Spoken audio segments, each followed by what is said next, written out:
Grupos inteligentes, de Fernando Zembranos y José Ángel Medina. Capítulo 6. Motivaciones. Este capítulo aborda las motivaciones de las personas en el grupo. En primer lugar, se describe cuáles son, cómo actúan, cuál suele ser su resultado y cómo trabajar con las motivaciones que actúan sobre la conducta de las personas en el grupo. Estas motivaciones son la significación social, el poder, el espectáculo y el entretenimiento, la seguridad, la identidad personal y la pertenencia al grupo, el afecto y las relaciones, el humor, la utilidad, la creación e iniciativa y el sentido y la creencia en el grupo. En la segunda parte del capítulo se muestran algunos fenómenos que provocan malestar en los grupos y equipos de trabajo. Se tratan los siguientes: la depresión del grupo, el miedo al grupo, las ideas y metáforas que crean malestar en el grupo, la indefensión aprendida y un tipo especial de malestar, la gente quemada. 6.1. Las motivaciones en el grupo. El bienestar del grupo y de las personas en el grupo está directamente relacionado con la forma en la que se resuelven y satisfacen las diferentes motivaciones que actúan en el ser humano.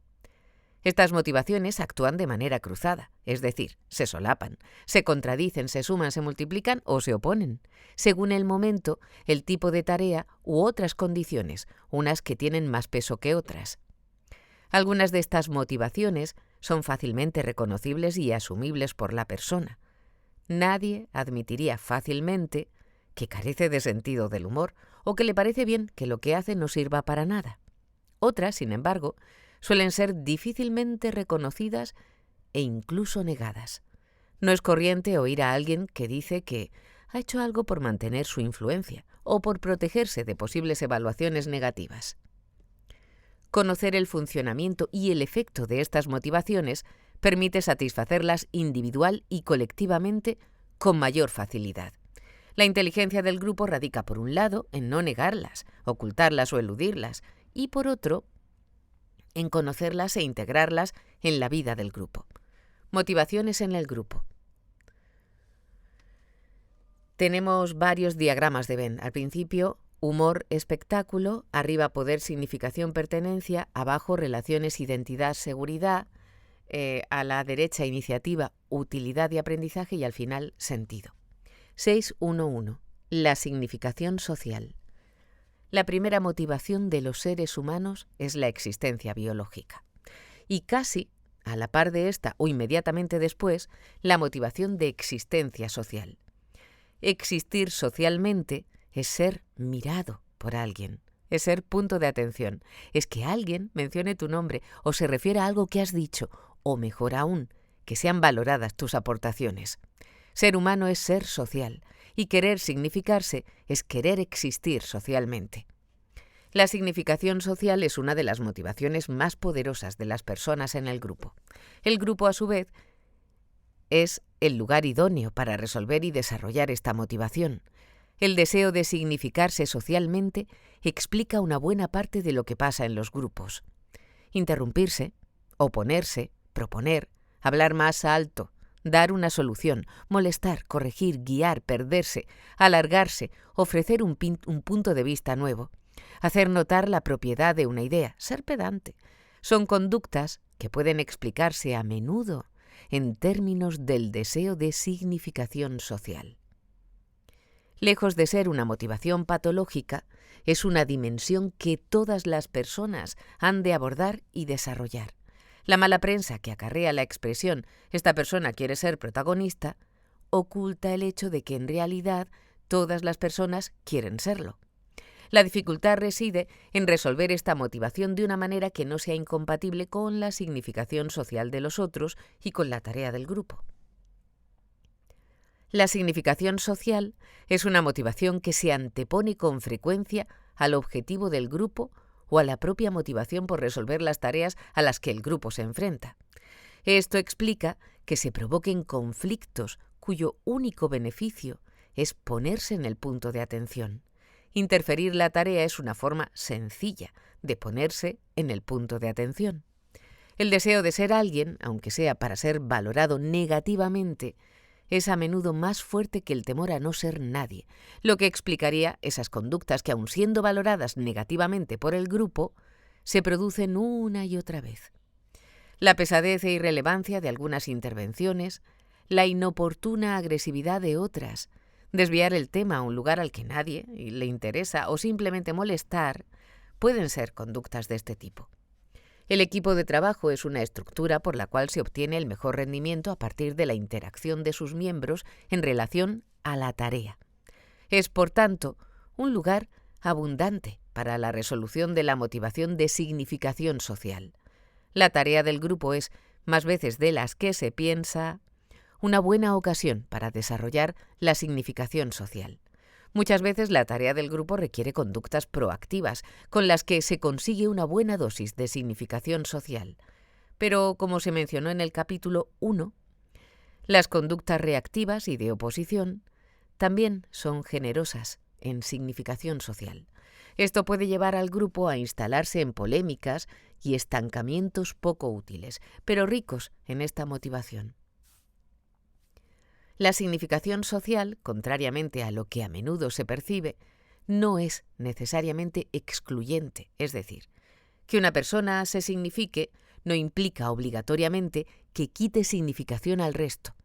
La significación social se alimenta en buena medida de la interacción y, por lo tanto, es antes amplificadora que restrictiva o excluyente. La significación social de unas personas a menudo crece con las de otras. El protagonismo de los otros no necesariamente resta protagonismo a uno mismo. Algunas veces, las menos, la significación social es incompatible con la tarea. Saber callarse, colocarse en una discreta posición, hacer rotaciones, facilitar la entrada de otras personas, son también habilidades que favorecen la inteligencia colectiva. La impaciencia por significarse o el temor a que exista solo un pequeño espacio para la significación hace al grupo actuar torpemente. Plantearse y desarrollar la significación social en el medio plazo y no en el corto, sabiendo además que, en general, hay terreno suficiente para significarse, ayuda a la inteligencia colectiva, sin menoscabo de las motivaciones individuales.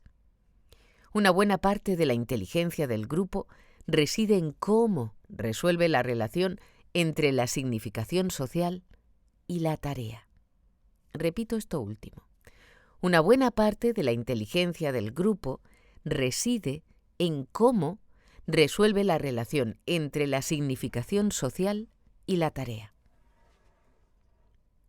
6.1.2. El poder. La motivación de poder deriva de la motivación de control sobre la realidad con la que los seres humanos nacen. Tratamos de establecer relaciones de control con las cosas que nos rodean y esto nos permite vivir. Por eso miramos los mapas, tocamos los botones, preguntamos quién se pone al teléfono, nos fastidia presenciar una conversación en un idioma que no conocemos. Nos satisface que salga adelante lo que hemos preparado, disfrutamos moviendo al grupo.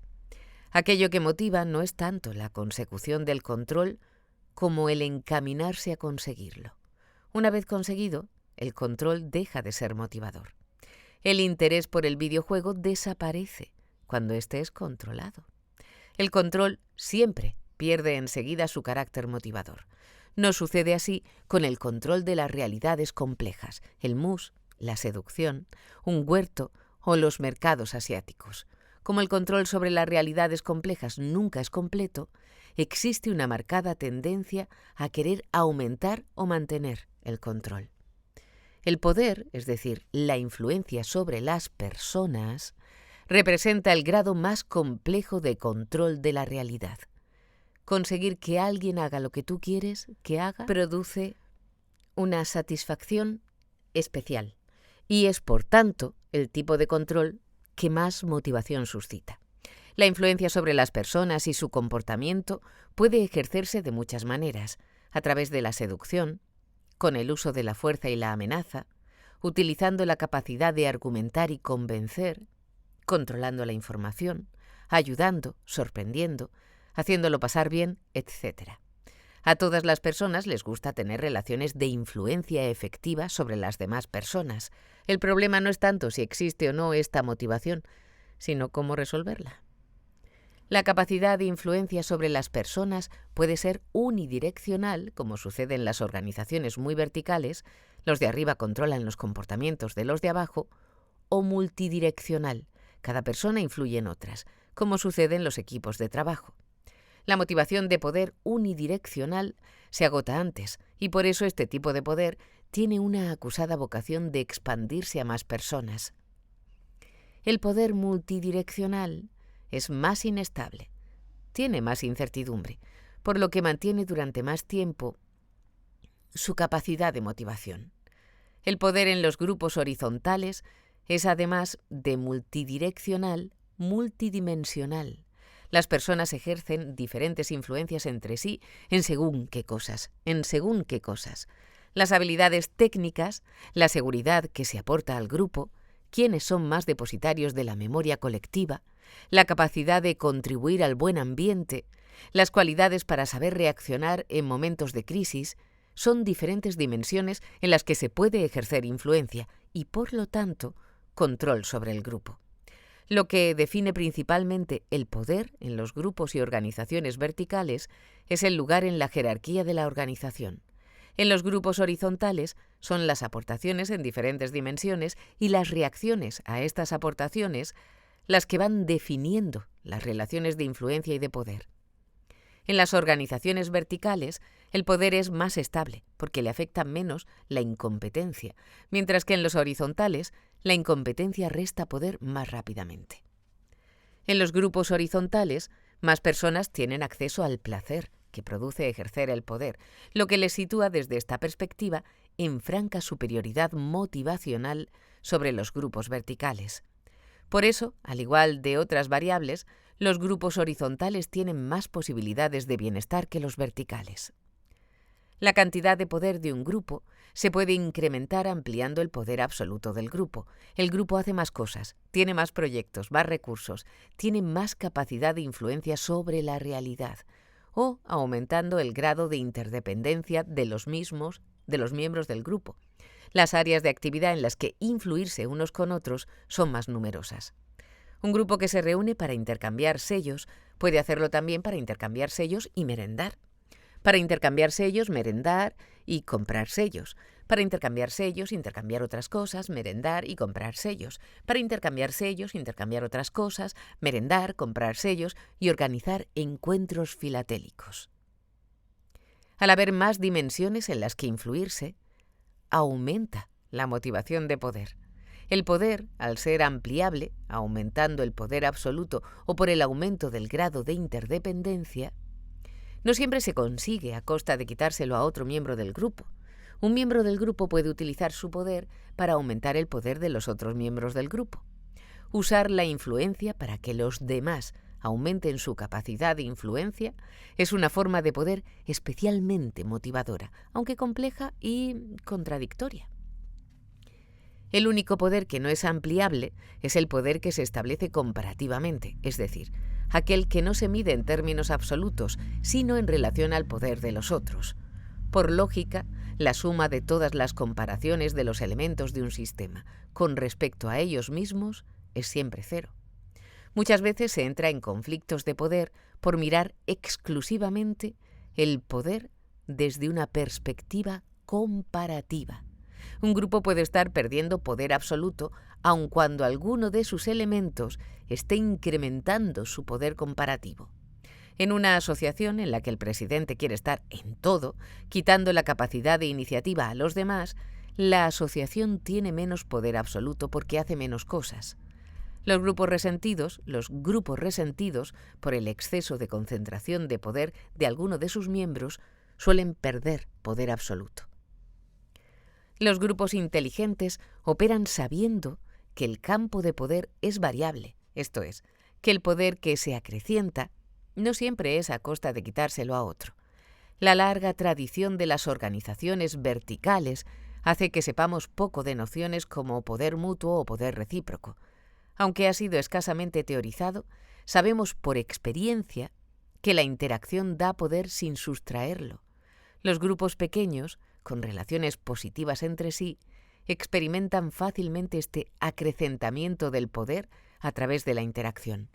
Cuando los grupos se coordinan, cuando sincronizan sus esfuerzos, cuando articulan sus aportaciones, aumentan su poder.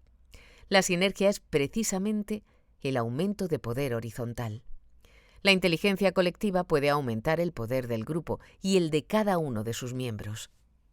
6.1.3. El espectáculo y el entretenimiento. Cuando estamos solos en una habitación con chimenea, miramos la chimenea.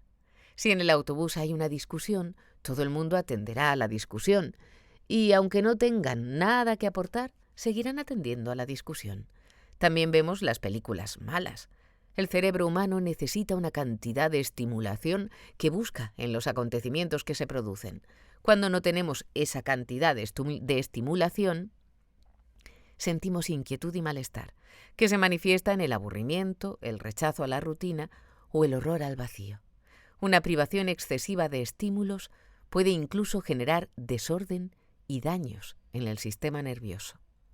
La estimulación, además de ser una necesidad de carácter neurofisiológico, es también un requerimiento existencial, ya que es la forma en la que nos sentimos vivos. El espectáculo, la estimulación y el entretenimiento son, pues, una motivación central en el ser humano. Por eso buscamos los cambios y las novedades, y nos pueden interesar las pugnas por el poder, aunque no estemos involucrados en ellas, o pueden ser muy comentados los emparejamientos y las rupturas interpersonales y un sinfín de acontecimientos que nos proporcionan espectáculo. La tensión en el grupo es una de las fuentes más eficaces de estimulación.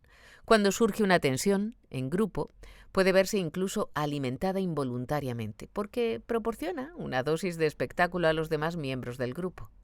Como ya se ha comentado, el grupo tiende a encasillarse en las discusiones más fácilmente que a seguir desarrollando las ideas o aportando nuevas ideas. La discusión, en general, produce un espectáculo más fácil que el desarrollo técnico de una propuesta. La tentación del espectáculo que produce una discusión va a ser una constante para el grupo de trabajo. ¿Se puede discutir de algo aunque no sea importante o no tenga que ver con la tarea? Sí, pues alá a discutir. Hay muchas formas de resolver la motivación de estimulación, los retos, el cambio de proyectos y de tareas, las personas nuevas o las novedades en las habituales, los problemas, la incertidumbre o los sucesos inesperados. Esta motivación es suficientemente fuerte para ser preferida en ocasiones a la resolución de la tarea, hasta el punto de que puede ser más motivadora una reunión movidita que una reunión útil. El espectáculo a veces es más atractivo que la propia autoestima. Con frecuencia el espectáculo nos deja solamente el papel de espectadores.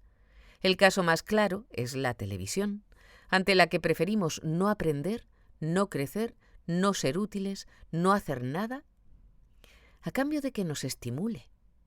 Marta le va a cantar las 40 a Luis. No me pierdo esa reunión por nada del mundo. Para mantener el poder estimulante de la tensión, el espectáculo ha de combinarse con momentos o periodos de relajación. En las películas de acción, antes de la traca final suele haber una escena de amor. La tercera discusión en una reunión tiene mucho menos poder electrizante que la primera. El espectáculo sigue la lógica de la habituación al estímulo, de tal manera que un mismo estímulo que se mantiene sin variaciones deja de estimular, por lo que se demanda un incremento de la estimulación. Algunos procesos están presos de esta lógica. La industria del ocio, la publicidad, algunos cursos de formación. Cuando se elige el espectáculo como motivación principal, las posibilidades del sentido se debilitan. La diversión y el entretenimiento como único criterio llega a devorar el sentido. Lo importante es que lo hemos pasado bien. Una buena argumentación, un comentario sutil, una idea original, una estrategia bien planteada, son también espectáculo. La belleza y el ingenio permiten ensamblar los requerimientos del espectáculo y los de la utilidad y el sentido. 6.1.4. El aprendizaje y el conocimiento. El aprendizaje es el proceso central de la inteligencia, o tal vez su misma esencia. Los niños y las niñas andan zascandileando desde muy pequeños, con arandelas, palitos, ranuras, sean o no útiles para su vida porque quieren aprender.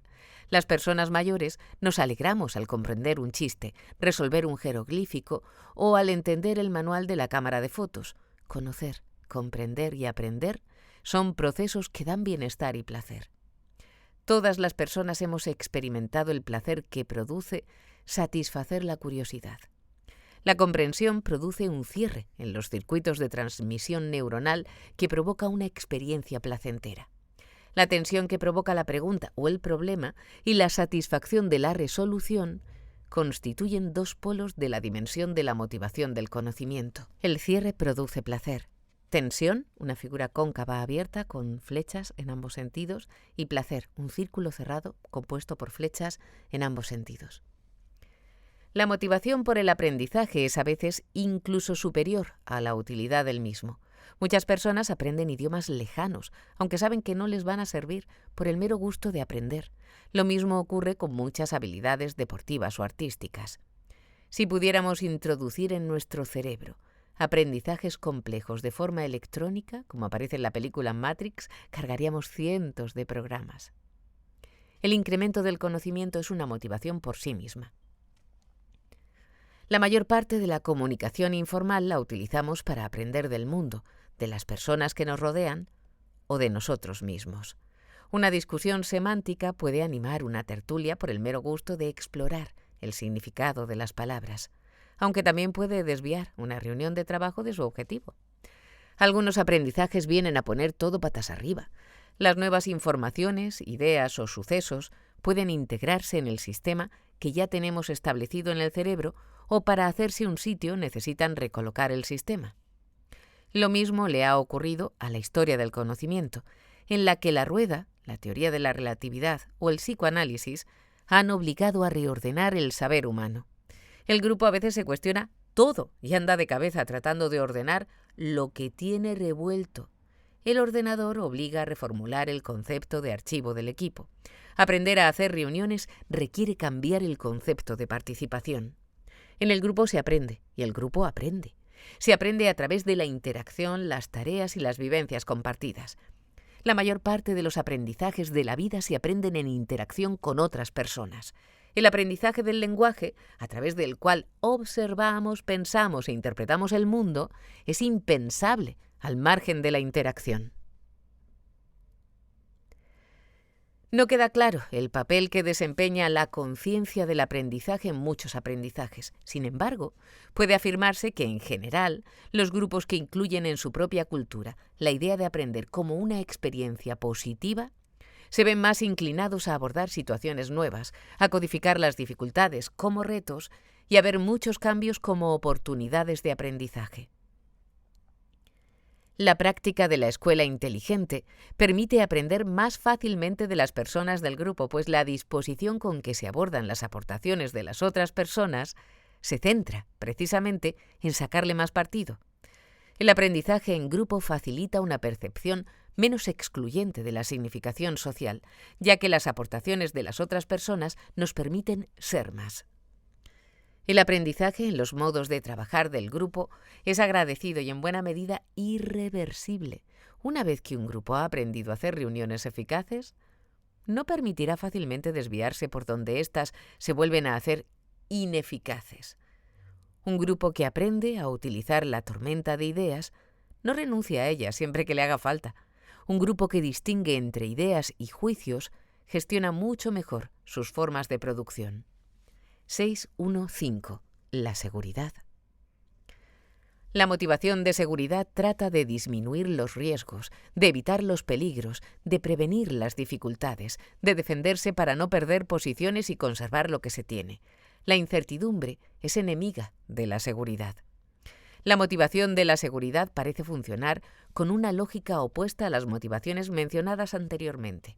Si para mantener la seguridad hace falta menos espectáculo o menos significación personal o incluso renunciar a aumentar el poder, entonces esta motivación actuará en la dirección opuesta a las otras. Que no haya líos se opone al espectáculo.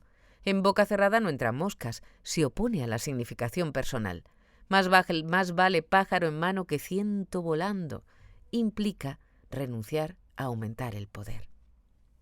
La motivación de seguridad prefiere la rutina. Se opone a la motivación por innovación o el cambio, cuando éste puede aumentar la incertidumbre y el riesgo. Para tener seguridad completa, es mejor una realidad simple, pequeña y repetitiva, pero controlable y previsible, que un mundo abierto, lleno de cambios, proyectos, oportunidades y amenazas.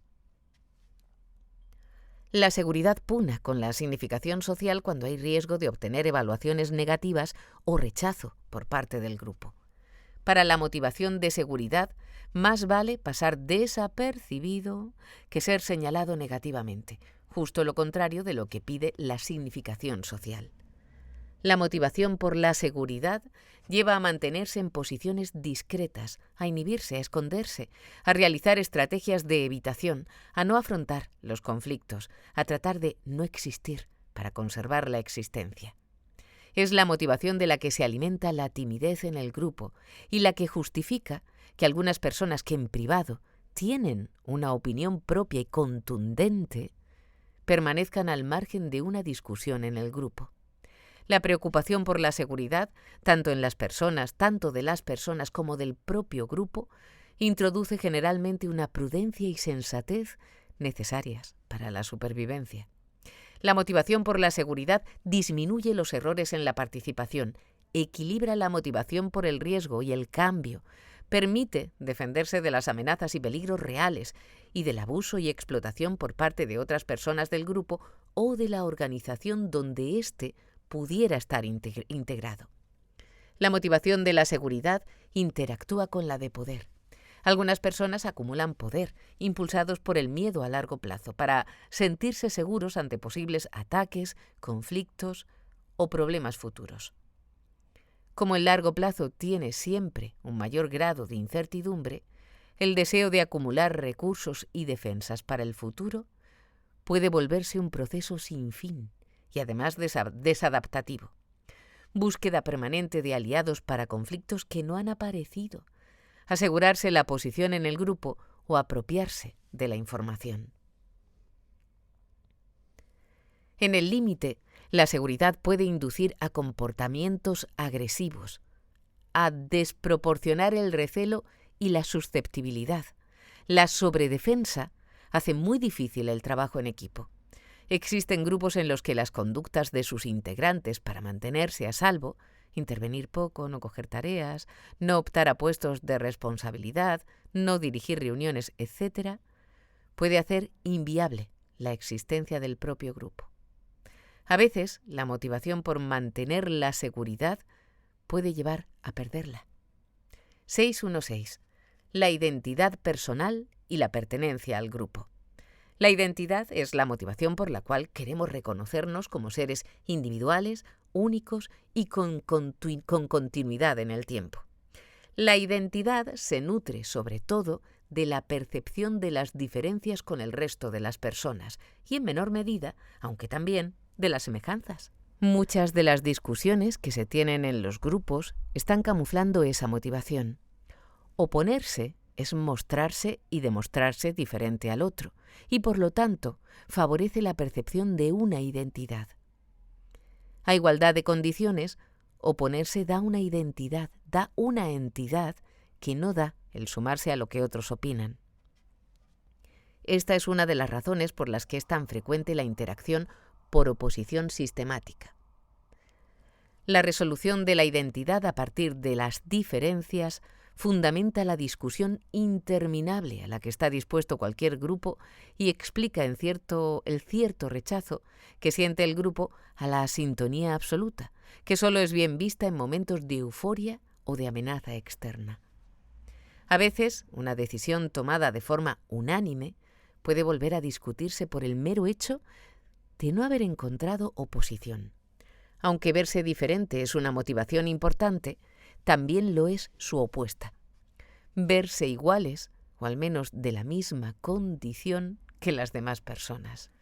La presión del grupo por homogeneizarse lleva incluso a que las personas cambien sus percepciones físicas con tal de no desviarse en exceso de la percepción declarada de las demás personas del grupo, como demostró Ash en sus experimentos sobre la conformidad del grupo, en los que había personas que llegaban a declarar que una línea era igual a otra, sin serlo, por la única razón de que el resto del grupo así lo hacía.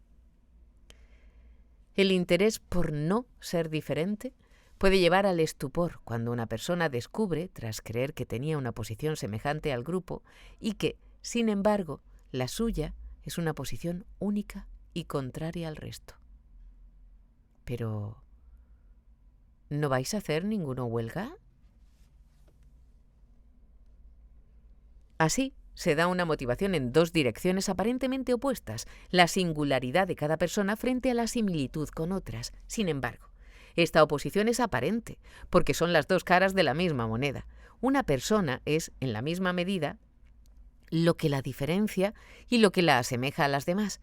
Ser en el grupo consiste en tratar de resolver el debate entre la diferencia y la semejanza con el resto. El grupo, a su vez, ejerce una presión homogeneizadora sobre sus miembros para mantenerse como entidad, desarrollar sus normas, percibirse como un todo y cumplir sus objetivos. De la misma manera, el grupo presiona sobre sus miembros para que clarifiquen su pertenencia o no al grupo.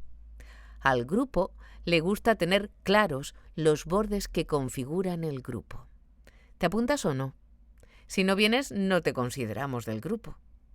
En ocasiones la pertenencia al grupo es en sí misma una motivación, ya sea porque el balance de las vivencias con el grupo es positivo o por los beneficios que reporta el hecho de pertenecer al grupo, junta directiva, cenas benéficas, jurados de premios, etc.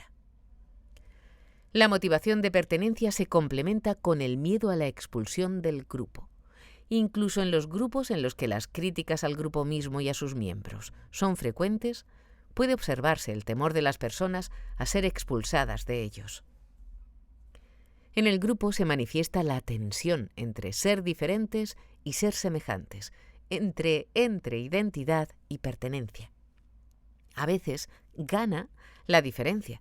Discrepar, oponerse, ser la única persona que no va, avisar de que la idea es propia, no hacer una tarea que todos los demás sí hacen, etc.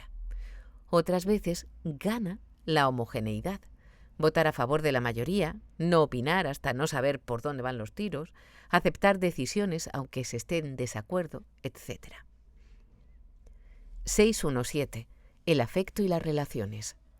Si en una reunión se forman grupos de trabajo y te toca con José María, que te cae gordo, y Ana, con la que hablas poco porque te parece una estirada, es muy diferente a si te toca con Elena, que es más bien simpática, y con Nicolás, tu amigo del alma. Cuando alguien falta a una actividad de forma inesperada, puede recibir 3 llamadas para saber si ha ocurrido algo o ninguna. Muchas alianzas y coaliciones en un conflicto se forman más por la cercanía afectiva que por la posición ante el problema. Es fácil encontrar parejas que se han formado en el seno de un grupo. La gente que trabaja bien suele concentrar más simpatías. Si los compañeros y compañeras valoran el trabajo propio, es más probable tenerles cariño. Hay muy pocas personas que no deseen ser queridas y que no quieran querer. Para todas las personas, el afecto es una parte importante del bienestar. La cultura de las organizaciones formales y un concepto ramplón de la profesionalidad han arrinconado el papel de que los afectos y las relaciones tienen en los grupos y equipos de trabajo. Las cuestiones personales las dejamos fuera. Reducir las relaciones y el afecto en el grupo a meros efectos no controlados es dar la espalda a un elemento importante del bienestar. Sobre todo porque en ocasiones las conductas de las personas en el grupo son efectivamente guiadas por el afecto. Desde votar lo que mi amiga ha propuesto para quedar bien con ella, hasta no decirle a alguien que está cometiendo un error para que no piense que tengo algo en contra suya.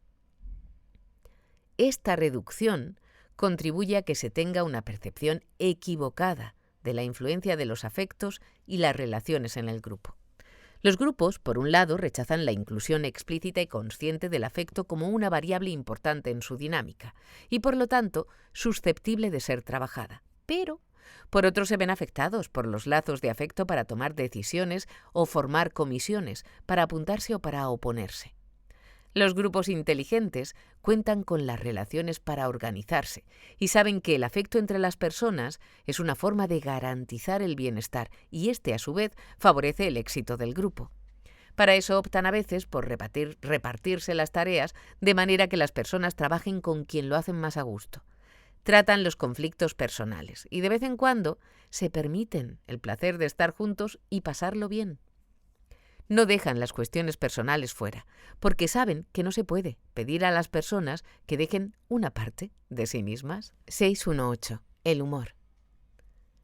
Casi todas las personas están dispuestas a unas dosis de humor. Resulta difícil encontrar a alguien que no quiera reírse de algo, excepto cuando ese algo es uno mismo. Existen tantas manifestaciones del humor como palabras para denominarlo: gracia, ingenio, ironía, comicidad, diversión, alegría, etc. El humor es una experiencia emocional e intelectual, lo que, entre otras cosas, diferencia nuestra carcajada de las hienas. El humor no deja títere con cabeza.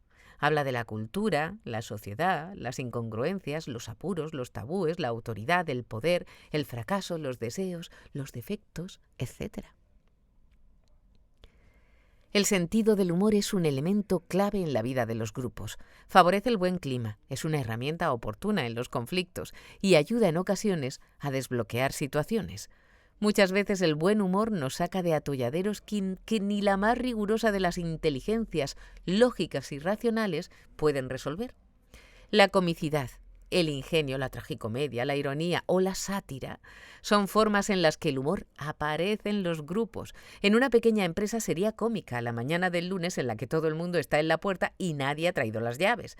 Sería ingenioso poner un buzón de sugerencias sin fondo para hacer ver a la jefa que no hace caso de ellas. Sería tragicómico venir con gorritos de fiesta el puente que no nos ha concedido la dirección, y sería irónico imitar a un compañero porque nunca se deja interrumpir.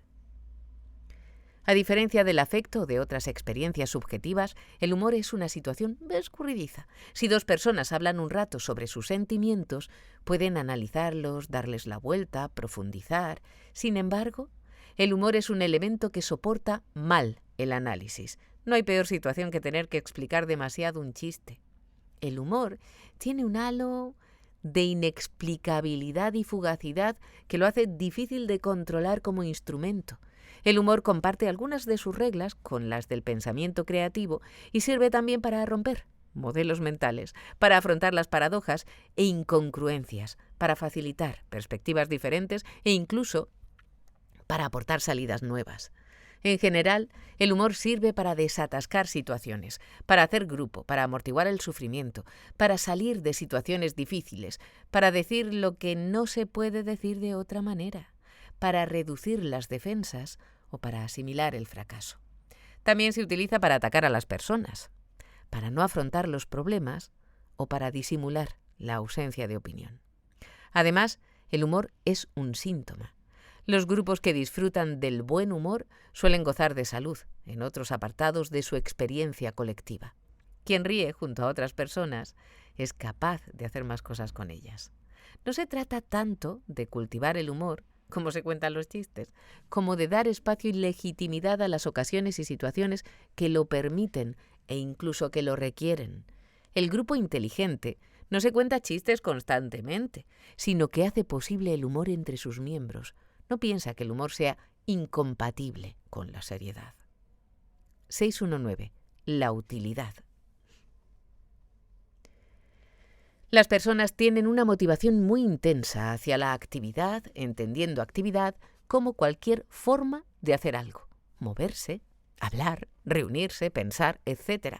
Algunas acciones aparentemente inútiles tienen su explicación en esta motivación.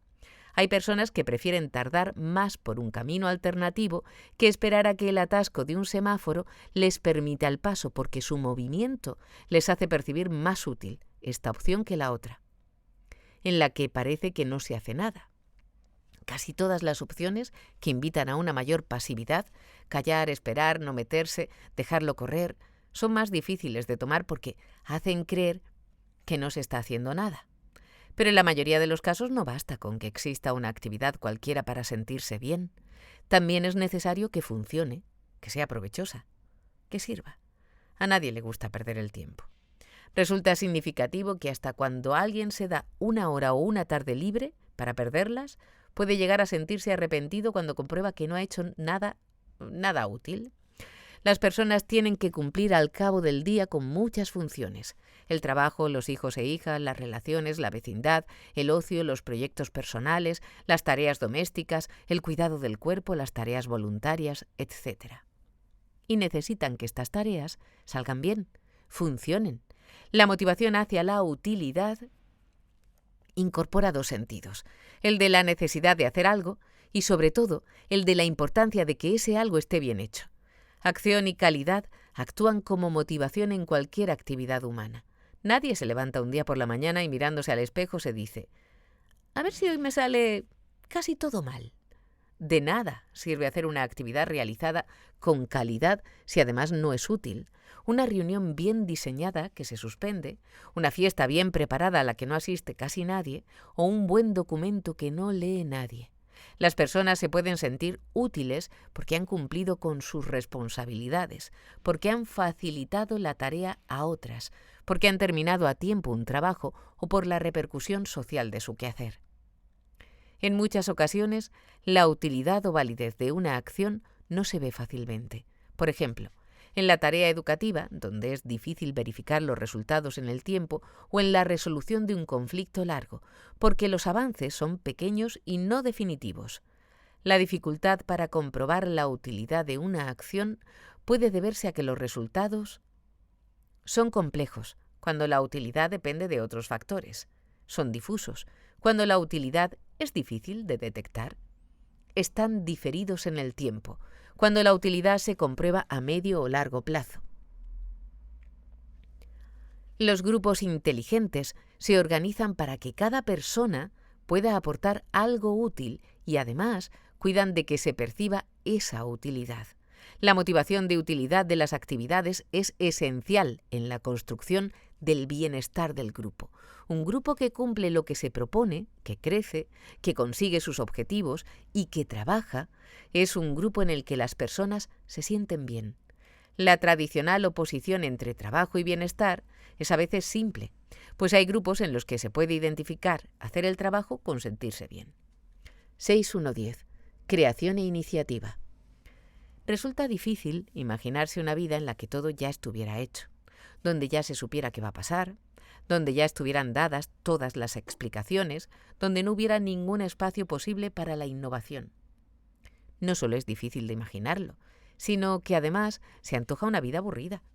A las personas les gusta crear, dar algo de su cosecha, aportar su granito de arena, solucionar un problema de otra forma, tomar la iniciativa, hacer algo diferente a lo que había, cambiar lo que les rodea, participar en la construcción de la realidad social. Todas las personas necesitan un espacio para aportar, para decidir, para hacer las cosas a su manera, hacer propuestas, poner en marcha un proyecto, hacer una convocatoria, provocar una reflexión, diseñar una fiesta, levantar un edificio, abrir un camino, establecer un procedimiento, llevar la merienda, iniciar una costumbre. La firme y sana creencia de que no todo está hecho, controlado o previsto, y la necesidad de dotarse de una pequeña dosis de transgresión facilita conductas que presentan un desafío de lo establecido, de las leyes del orden social. En ocasiones, cambiar las cosas no supone el desprecio por lo que ya existe, sino que es el impulso de creación de lo que está detrás. La motivación de creación e iniciativa es complicada de satisfacer, puesto que no siempre las condiciones personales lo permiten. El grupo de trabajo es un buen lugar para desarrollarla e investigar sus posibilidades. La creación colectiva es una síntesis perfecta, puesto que satisface la motivación de creación individual y a la vez hace crecer al grupo como tal. 6.11. El sentido y la creencia en el grupo. Del papel del sentido del grupo nos ocuparemos más extensamente en la última parte del libro, pero es obligatorio incluirlo como motivación al provocar y regular numerosas conductas del grupo. Los grupos que se creen su razón de ser tienen muchas más conductas coherentes con sus objetivos que los grupos que no tienen tal creencia. El sentido actúa tratando de reducir las incoherencias o disonancias entre la razón de ser declarada del grupo y lo que de hecho se realiza, entre las creencias y las conductas, entre lo planificado y lo ejecutado. El sentido, cuando funciona positivamente, también sirve de ensamblador entre el sistema individual de creencias y el de grupo. En un grupo cuya razón de ser es la recuperación del bosque autóctono, se irán armonizando las creencias y las conductas que de ellas se derivan, a pesar de que las creencias individuales de origen fueran muy diversas. Si el sentido está arraigado en el grupo, puede hacer que sus miembros estén dispuestos a echar horas de más, a realizar tareas penosas o a subordinar sus intereses particulares en aras de la tarea de recuperación. La creencia de que el grupo es parte del sentido predispone muy favorablemente al bienestar en el mismo.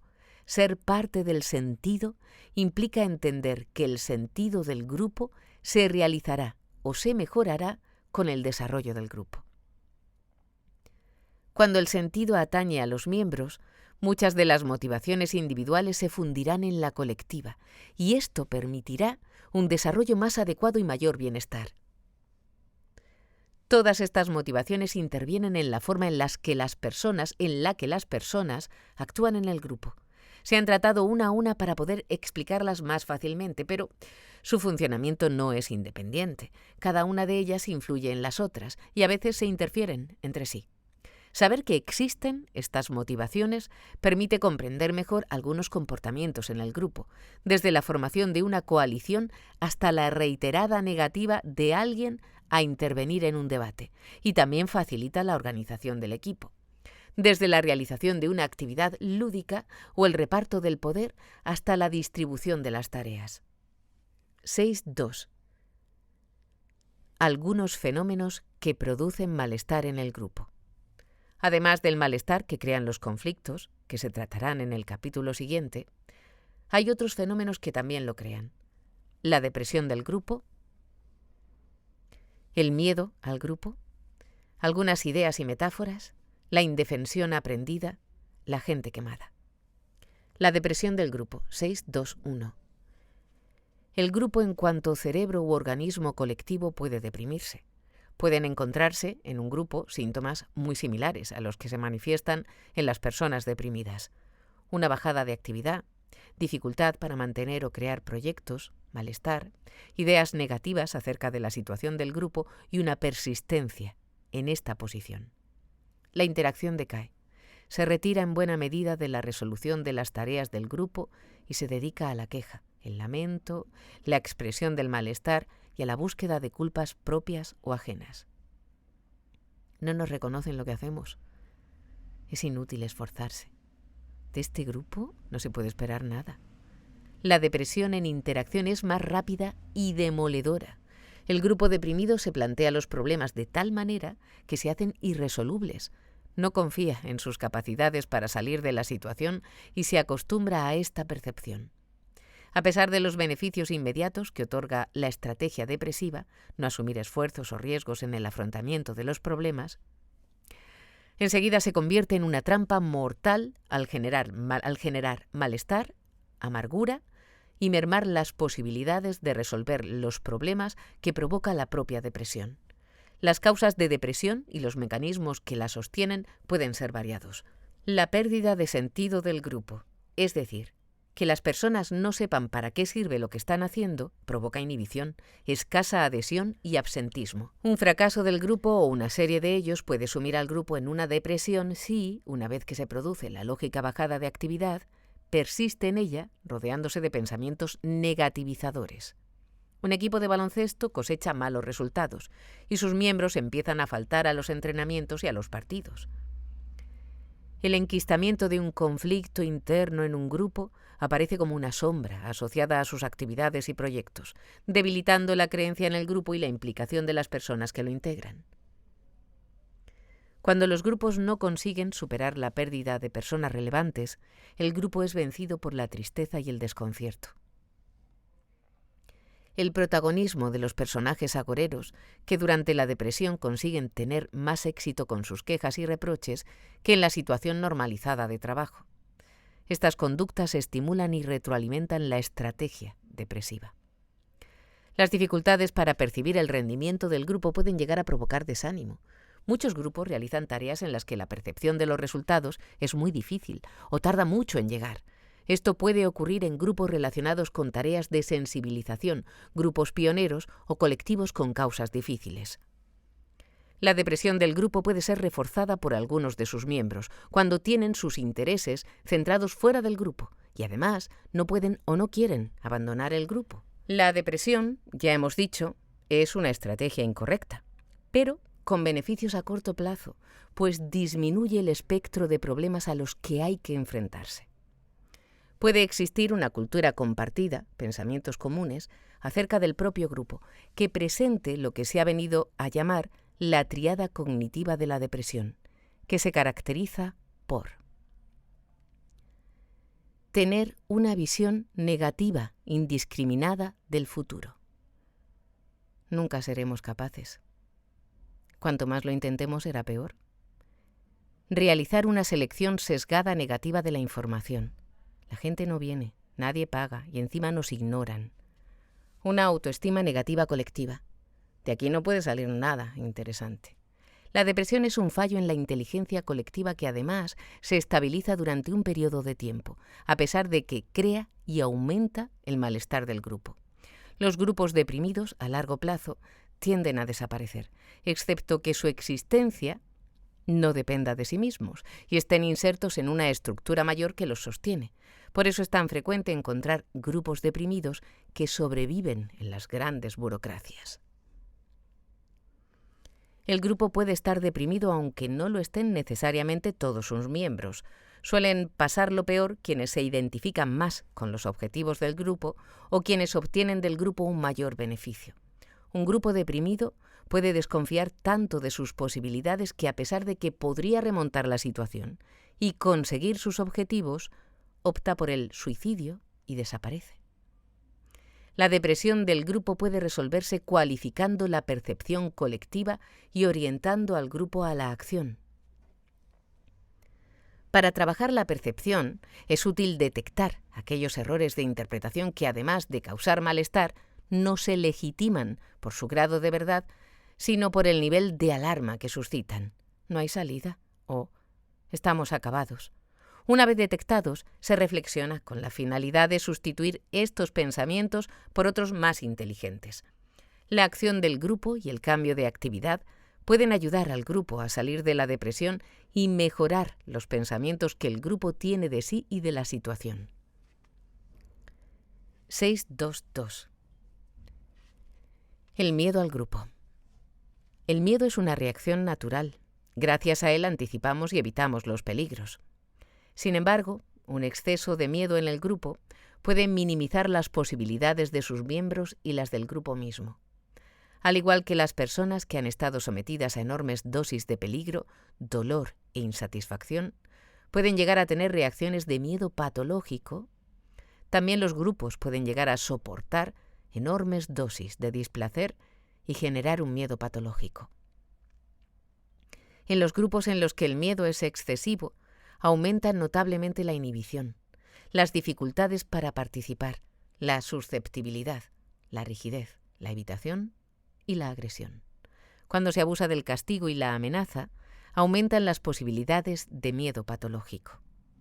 Muchos grupos pierden una buena parte de su capacidad para tomar la iniciativa por un manejo incontrolado del refuerzo negativo. La crítica inoportuna, el exceso de reproches, el abuso de la ironía o demasiadas evaluaciones negativas pueden llevar al grupo a reducir sus posibilidades. Aunque ya hemos dicho que el miedo es un comportamiento normal, en los grupos puede llegar a ser patológico cuando el exceso de miedo hace que ningún miembro consiga lo que quiere y el grupo como sistema tampoco. Por ejemplo, cuando el uso de la amenaza y el reproche se hace para mantener posiciones de poder, consigue debilitar suficientemente al grupo como para que, de hecho, se pierda el poder que se quería mantener. El miedo al grupo adopta diferentes formas y contenidos. Unos son genéricos, otros concretos.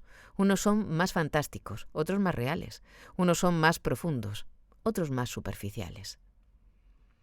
El miedo a no ser ignorado, a no ser mirado, a que nadie te conteste, a que nadie se refiera a lo que has dicho. Es el miedo a no existir socialmente. Esa cara de bobo que se te queda cuando, después de dudar si intervenir o no, finalmente intervienes y el resto del grupo sigue hablando como si no hubiera ocurrido nada. El miedo a la evaluación negativa, al rechazo. Es el miedo al reproche en público, a que se rían de lo que has dicho, que tan pocas veces ocurre. Es el miedo a una negatividad que a lo mejor nunca se comprobará. ¿Que hablarán de mí a mis espaldas? Miedo a percibirse como una carga para el grupo. Miedo al abandono, a la expulsión. El miedo al vacío propio y ajeno. Miedo a quedarse en blanco, a no sacar nada en limpio, a que los demás no te aporten nada, a que todo se acabe. Miedo a que no ocurra nada. El miedo a la absorción, a la pérdida de identidad, a no tener personalidad, a no saber responder a la presión del grupo, a verse sin criterio ante diferentes aportaciones. La fusión con el grupo se teme y se desea. Queremos ser iguales y distintos. El miedo a no ser suficientemente brillante. Este es un miedo de lujo, pero explica numerosas inhibiciones. Este miedo dificulta muchas aportaciones que serían útiles, pero que no traen consigo una mejora de la imagen pública. El miedo al error, a que salgan mal las cosas. A veces es un miedo fantástico a la irreversibilidad del error. A veces es simplemente horror al error lo que dificulta moverse bien en proyectos complejos, en los que asumir un mínimo de errores es imprescindible para seguir caminando. En boca cerrada no entran moscas, pero tampoco el alimento. El miedo al reparto injusto de cargas, a que te caiga el marrón de tener que trabajar más, no moverse ni hacerse notar para que no te toque una tarea inesperada. A veces es rechazo a trabajar, sin más. La fantasía desempeña un papel importante en la percepción del peligro y, por lo tanto, en la generación del miedo. Las consecuencias negativas de nuestras acciones son miradas desde el irregular espejo de la fantasía, introduciendo todo tipo de sesgos y distorsiones. Las exageraciones y desproporciones de la fantasía inducen a veces a una posición tan defensiva que impide afrontar las situaciones que provocan el miedo. En los desarrollos de la fantasía se pueden observar numerosos errores cognitivos. Realización de pronósticos negativos indiscriminados, exageración de las consecuencias negativas, introducción de la idea de catástrofe para asuntos menores, selección solo de las consecuencias negativas, eliminando las positivas. Pérdida de marco general desde el que mirar lo que ocurre o lo que puede ocurrir. Sugerencias para disminuir el miedo a tomar la iniciativa. Completar el mapa de consecuencias. No pensar solo las negativas por el hecho de ser tal vez las más significativas. Incorporar el error como un precio casi necesario en las iniciativas y proyectos complejos. Recordar que en general el valor de una persona no se concluye de los resultados de una sola intervención. Plantearse el peor de los resultados posibles y luego evaluar inteligentemente si es tan catastrófico como se había representado a través de la fantasía. Anteponer la iniciativa a la resolución de la tensión. En lugar de «ya intervendré cuando se me quite el corte», es mejor «solo si intervengo con corte podré tener menos corte en el futuro». Con el primer pensamiento, la tensión no se quita, se enquista o se disuelve por evitación, pero no por resolución. Preparar las intervenciones con un pequeño guión resuelve el miedo a quedarnos en blanco, además de que permite ordenar la intervención y pensar con algo de tiempo sobre ella. El miedo y la tensión se concentran en el principio de las intervenciones, por lo tanto, los esfuerzos de autocontrol se harán en los primeros momentos. El miedo al grupo se amortigua cuando el sentido es claro para los miembros del grupo o cuando las necesidades de actuación son claramente percibidas. Un equipo de protección civil actuando en una emergencia amortigua su miedo al grupo. El miedo al grupo puede estar anclado en experiencias tempranas. Esto pone las cosas más difíciles, pero no irresolubles. Las personas pueden modificar sus itinerarios de experiencias en los grupos con su actuación presente y su actuación futura, y con ello disminuir su miedo. 6.2.3. Ideas y metáforas que crean malestar. Las ideas y metáforas, a partir de las cuales percibimos e interpretamos el grupo, pueden dar un mayor o menor bienestar. La idea, aquí en cuanto te das la vuelta te la clavan, da menos placer que, gracias a que somos varios, nos reímos.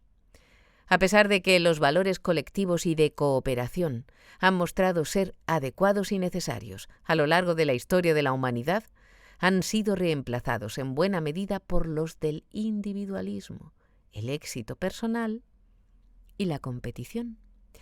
Estos valores, además de ser una enorme ingenuidad, se han convertido en un esquematismo patológico y no solo producen un estrés y una insatisfacción innecesarios, sino que no se ajustan a las realidades complejas.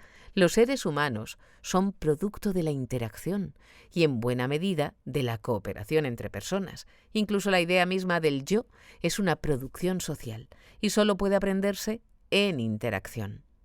Hay numerosas ideas y metáforas que causan malestar y que, sin embargo, no destacan por su lucidez y capacidad para explicar la vida del grupo. Pero ahí están, haciéndose hueco. Hemos seleccionado algunas. La exaltación del éxito individual junto al olvido del éxito colectivo. ¿Es posible el primero sin el segundo? La idea del yo como opuesta al tú. No ser los otros no significa que los otros sean en contra nuestra. En realidad somos más los otros de lo que en un principio parece. Los recuerdos son acerca de los otros, las palabras, las imágenes, el sentirse valorado. La idea dicotómica de las relaciones afectivas y laborales. La expresión yo no he venido a hacer amigos ignora, por ejemplo, que una buena parte de los emparejamientos y relaciones de amistad en la actualidad provienen del mundo laboral. El reduccionismo burocrático, que puede formularse como yo soy lo que dicen los papeles y organigramas que soy. Esta idea, además de ser simple, crea numerosas trabas al clima y al desarrollo de los equipos y grupos. El acento en el resultado en detrimento del proceso, una visión excesivamente instrumental de los pasos que hay que dar para conseguir algo, ignora que la vida misma es más los pasos que las metas conseguidas. Los resultados entendidos solo en términos monetarios impiden recrearse en el buen hacer, en el valor de encontrarse, incluso en el de reírse. Este reduccionismo se articula con el anterior. Tiene numerosas implicaciones que se escapan al alcance de este libro, pero baste decir que cuando la acción de un grupo es entendida solo en términos monetarios, el grupo se empobrece.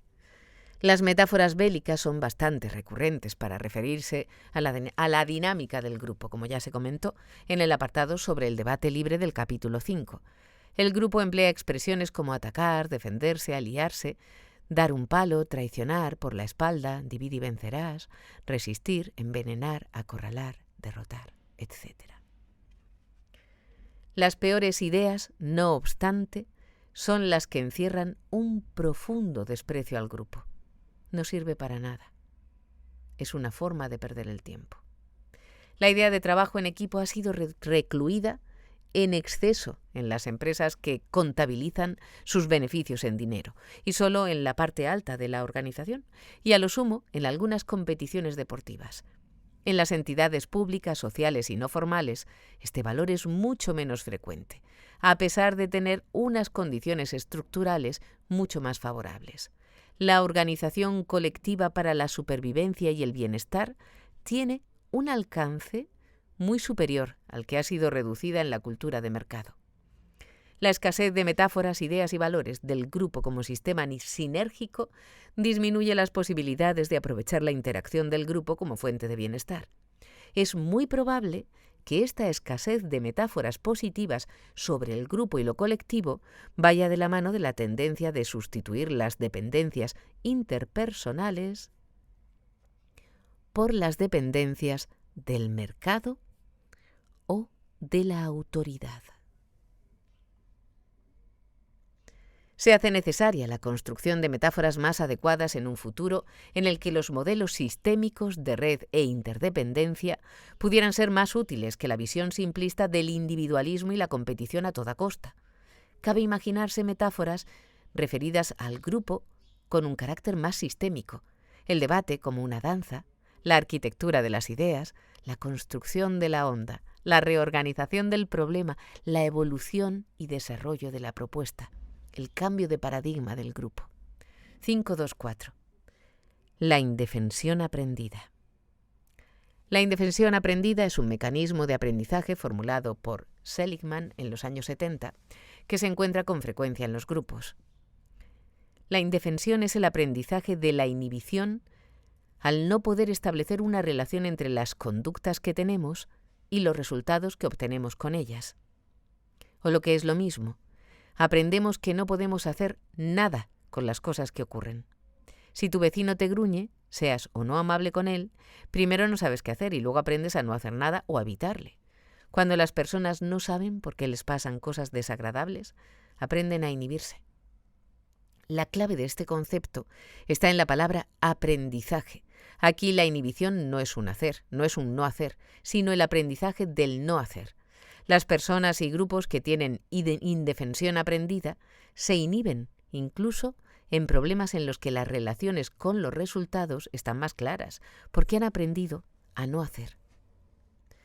La indefensión aprendida se da tanto en las personas con respecto a los grupos en los que están, como en los grupos respecto a los entornos en los que se mueven.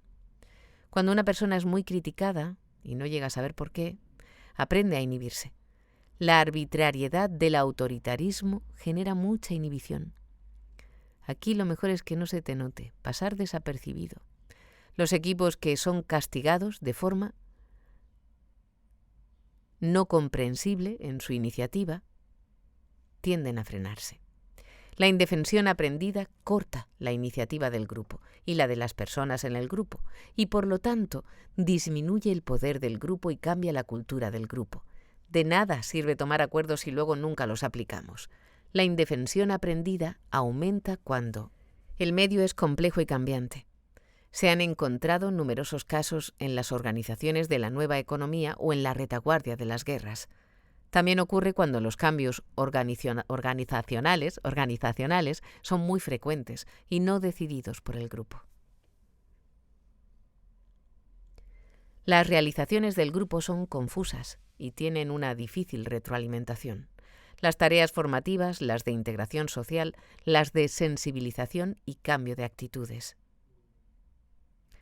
Los medios son arbitrarios y con poderes muy verticales. Los caprichos y las broncas indiscriminadas de los jefes cortan mucho la iniciativa. Los métodos empleados en el trabajo en grupo son inadecuados. Los errores en el seguimiento de acuerdos, la confusión entre crítica y creatividad.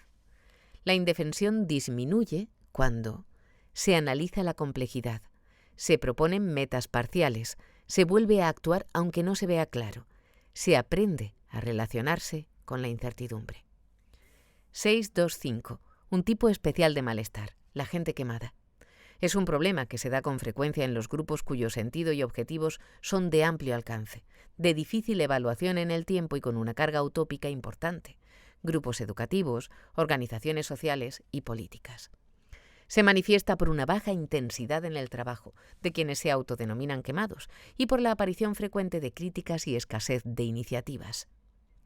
Cuando un grupo no recibe información positiva explícita acerca de los resultados que consigue o la recibe confusa, como en el caso del profesorado acerca de sus alumnos y alumnas, o cuando a pesar de todo lo realizado quedan aún muchas cosas por hacer, como en el caso de organizaciones sociales, resulta fácil que cunda el desánimo entre las personas que integran esos grupos.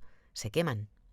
Además, hay grupos que desarrollan su trabajo en estructuras de explotación y dominación, en los que este comportamiento es una consecuencia lógica. Sin embargo, la gente quemada no siempre es el resultado de las condiciones en las que trabaja. Hay personas que se autoetiquetan como quemadas sin que esté claro que lo sean. La etiqueta de quemado suele ser autoimpuesta, entre otras razones porque goza de un cierto prestigio social. Varios dudosos presupuestos sostienen este prestigio. Se supone que el quemado trabajó en el pasado, que tenía unos altos ideales y que las circunstancias, ajenas al planteamiento mismo del quemado, deshicieron todo el esquema. El quemado renuncia a trabajar, pero no a su protagonismo. Considera además ingenuos a quienes siguen trabajando con la confianza de que también ellos descubrirán la verdad de que nada interesante se puede hacer. Se presupone que estar quemado es signo de madurez. La persona quemada, en lugar de reformular sus expectativas a partir de los nuevos datos que la realidad le va ofreciendo, encuentra en ellos la justificación de que nada se puede hacer. Las expectativas previas suelen construirse a partir de los deseos, los sueños y las ilusiones, pero no en función de las posibilidades reales que por lógica se desconocen. El error, por tanto, consiste en no reajustar las expectativas y utilizarlas, por el contrario, para justificar el malestar, la desimplicación y el entorpecimiento a quienes sí quieren trabajar.